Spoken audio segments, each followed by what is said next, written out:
ఇటీవల భారత ప్రభుత్వం ప్రకటించిన పద్మ విభూషణ్ అవార్డులలో మన తెలుగు వాళ్ళకి ఇద్దరికి వెంకయ్య నాయుడు గారికి చిరంజీవి గారికి రావడం అనేది ఎంతో సంతోషకరమైన విషయం. కానీ ఇక్కడ ఆంధ్రప్రదేశ్ ప్రజలు బాధపడాల్సిన విషయం కూడా ఉంది. అది ఎలాగంటే మన Andhra Pradesh film and development chairman గారు వచ్చేసి పోసాని కృష్ణమురళి గారు.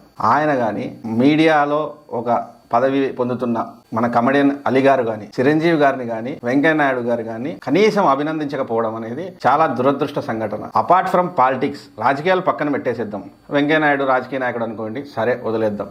ఒక యాక్టర్గా మన మెగాస్టార్ చిరంజీవి గారితో ఎన్నో సినిమాలు నటించారు. పోసాని గారు కానివ్వండి, అలీ గారు కానివ్వండి. అలీ గారు అయితే రీసెంట్గా చిరంజీవి కంబ్యాక్ అయిన ఖైదీ నంబర్ 150లో మెయిన్ లీడ్ రోల్ చేశారు. ఒక నటుడుగా అయినా కానీ కనీసం మెగాస్టార్ గారిని అభినందించకపోవడం చాలా దురదృష్టకరమైన విషయం.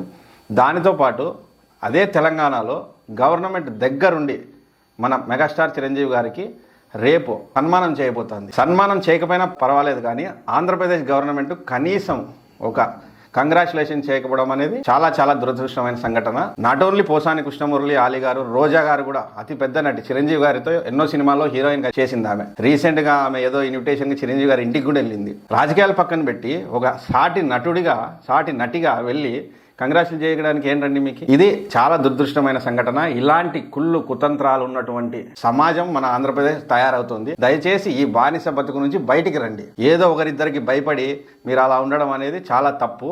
అలా భయపడని వాళ్ళు చాలా మంది ఇప్పుడు బయటకు వస్తున్నారు కూడా. నిన్నగాక మొన్న చూస్తే చిన్ని కృష్ణ గారు అప్పట్లో ఒకరి రాజకీయ నాయకుడు మాయలో పడి చిరంజీవి గారిని నోటికి వచ్చినట్టు తిట్టారని చెప్పేసి ఇప్పుడు పశ్చాత్తాపడుతున్నారు. కానీ ఏం లాభం ఇప్పుడు పశ్చాత్తాపడి? అలాగే ఇంతకుముందు జీవితాన్ని రాజశేఖర్ గారు అప్పట్లో ఒక మహానేత మాటలు వినేసి చిరంజీవి గారిని నోటికి వచ్చినట్లు తిట్టాము. దాని తర్వాత చిరంజీవి గారే మాకు ఎంతో సహాయం చేశారు, మా కూతురికి మెడికల్ సీట్ రావడంలో ఆయన పాత్ర ఎంతో ఉంది, మమ్మల్ని క్షమించండి అని రాజశేఖర్ దంపతులు జీవిత గారు ఆయన తప్పు అయిపోయిందన్నారు. రీసెంట్ గా ఎండమూరి గారు రామ్ చరణ్ ఎన్నో మాట్లాడినారు, చిరంజీవిని ఎన్నో మాట్లాడినారు. తర్వాత రియలైజ్ అయ్యారు ఎంత మంచి మనిషినా మేము తిట్టిండేది అని చెప్పేసి. సో ఇంకా ఈ లిస్టు చాలా పెద్దది పోతూనే ఉంటుంది.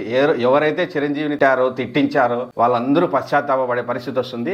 ఇక చిరంజీవితో దండం పెట్టించుకునే వాళ్ళ కథ ఇంకా దేవుడికి ఎరుగు. వాళ్ళు నాకు తెలిసి దేవుడే వాళ్ళని పనిష్మెంట్ ఇస్తాడని నేను అనుకుంటున్నాను.